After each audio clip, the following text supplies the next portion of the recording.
윤석열 대통령은 탄핵 심판 전략을 짜는데 전력을 쏟고 있다고 합니다. 그리고 이르면 23일 목요일 그때는 헌재에 출석하는 방안까지 검토가 되고 있는 것으로 전해지고 있습니다. 먼저 헌재에서 법리 다툼을 예고했던 윤석열 대통령 측 목소리 들어보겠습니다. 대통령 입장에서는 탄핵 심판이 우선이다 생각하는 거죠. 다 이렇게 볼 수 있는 공개법정에서 공방이 돼야 한다 라고 생각을 하는 것 같습니다. 적절한 시기에 의견을 내실 생각도 있고 본 변론이 시작되면 아마 헌법재판소에 직접 나가셔서 말씀하실 기회가 있을 겁니다. 뭐 한 번 아니라 뭐 두 번이라도 나가실 생각입니다. 자, 헌재가 지금 지정한 날짜가 5개가 있습니다. 그 중에서 이제 23일에 가겠다는 건데요. 화면 함께 보겠습니다.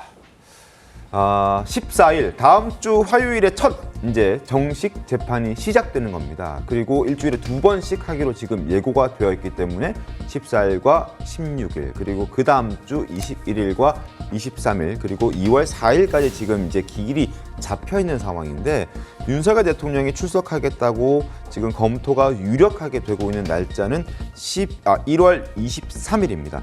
설 연휴 직전주 마지막 그러니까 4번째 재판 기일에 출석하겠다고 하는 건데요. 그 이유가 있을 거라고 생각이 되는데 송영길 변호사님은 어떤 이유 때문에 저 날짜를 짚었다고 보십니까? 당연히 우리가 달력을 보면 알 수 있다시피 지금 설 연휴를 의식한 것이라고 보여지죠. 그 다음 주가 설 연휴니까요. 그런데 저는 개인적으로는 이렇게 생각합니다. 윤 대통령께서 탄핵 심판 절차에 전체 불출석을 할 것이 아니고 결국은 어느 기일이든 정해서 출석을 할 것이라면 저는 1회 기일에 출석하는 것, 즉 1월 14일에 출석하는 첫 번째 기일에? 그렇습니다. 가장 바람직하다고 봅니다. 왜냐하면 헌법재판소법상 가장 원칙적인 형태는 당사자가 첫 번째 기일에 출석하는 거거든요. 그리고 안 나오면 두 번째 기일을 다시 지정합니다. 그리고 그래도 안 나오면 이제 당사자 없이 계속 진행할 수 있는 것인데 나올 생각을 갖고 있다면 첫 번째 기일에 출석을 해서 본인의 입장을 피력하는 것이 바람직하다고 보여집니다. 왜냐하면은 지금 현재 그 탄핵 심판 절차의 진행을 보면은 초반에 송달을 정상적으로 받지 않고 그다음에 그 변호인단의 위임장, 선임계도 늦게 제출되고 답변서는 두 번째 변론기일 당일에 제출이 되고 이러면서 헌법재판관들 입장에서는 절차를 지연시키려는 것이 아니냐 이렇게 보여지는 상황이에요. 그렇다면은 첫 번째 변론기일에 원칙대로 본인이 출석을 해서 나는 절차를 지연할 의사가 없다. 다만 제기되는 쟁점에 대해서 하나하나 내 입장을 성실하게 답변을 하겠다. 이런 태도를 보이는 것이 이 탄핵 심판 절차가 좀 안정적이고 그리고 어떤 충분한 방어권이 보장될 수 있는 기간을 확보하는 데 있어서 의미가 있을 것이다. 그렇게 보여지기 때문에 가능하다면 1월 23일이 아니라 1월 14일에 출석을 하시기를 권해드리고 싶습니다. 네, 알겠습니다. 당초에 1월 14일로 출석할 것으로 아마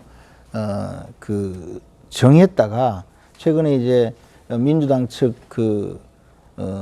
탄핵 대리인의 주도로 내란죄가 탄핵 제소 사실에서 빠졌거든요. 그러다 보니까 아직 빠지진 않았습니다. 그러니까 예, 뭐 헌재가 하여튼 결정하기로 조금 이제 아니 있는 상황이긴 한데 철회한다고 했으니까 네. 그러면 이게 어차피 민사소송 절차에 의한다면 철회한 것은 철회한 것으로 결정이 되거든요. 근데 이 논란이 제대로 확인이 정리가 되지 않았다. 그리고 더 나아가서 지금 대통령 측에서는 이것이 잘못된 탄핵 절차이기 때문에 기각 내지 각하하고 새로 국회 의결을 받아라고 주장하고 있는 상황이고 그 점에 대해서 정리가 되지 않았기 때문에 1월 14일 출석하지는 못한다 이런 입장이고 그러나 이제 이것이 뭐 정리가 되는 상황이 어떻게 되더라도 빠른 시일 내에 출석하겠다는 것이기 때문에 뭐 그런 점하고는 좀 거리가 있다고 봅니다.